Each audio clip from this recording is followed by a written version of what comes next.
ঈদুল আজহার আর মাত্র কয়েকদিন বাকি, আর এরই মধ্যে ঢালিউডে বইছে টান টান উত্তেজনা।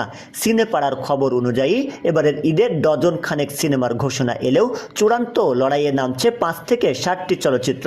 শাকিব খানের রকস্টার বা বড় বাজেটের প্রজেক্টের পাশাপাশি আফরান নিশো ও সিয়াম আহমেদের নতুন চমক নিয়ে দর্শকদের মধ্যে চলছে ব্যাপক জল্পনা কল্পনা। মাল্টিপ্লেক্স থেকে শুরু করে মফস্বলের সিঙ্গেল স্ক্রিন সবখানেই এখন সিট বুকিং এর ধুম। বিশেষ করে 2024-এর সাফল্যের পর 2026-এর এই ঈদে বাংলাদেশের সিনেমা বিশ্ববাজারে কতটা দাপট দেখাতে পারবে তা নিয়ে চলছে চুলচেরা বিশ্লেষণ। কেন এই সংবাদটি এখন ভাইরাল?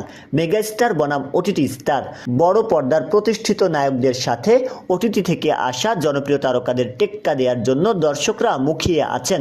সিনেমা হলের সংকট, অনেক সিনেমা মুক্তি পেলেও শেষ পর্যন্ত কয়টি হল পাবে এবং কোন সিনেমাটি ব্লকবাস্টার হবে তা নিয়ে সোশ্যাল মিডিয়ায় চলছে প্রেডিকশনের পোল।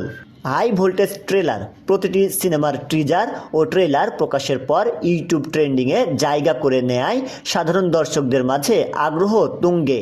আপনার ঈদের সিনেমার তালিকায় কোনটি 1 নম্বরে আছে? কোন মুভিটি এবার ঈদে বাজিমাত করবে বলে আপনি মনে করেন? কমেন্টে জানান। শাহরিয়ার হিমেল, ডেস্ক রিপোর্ট, নবরূপ টিভি।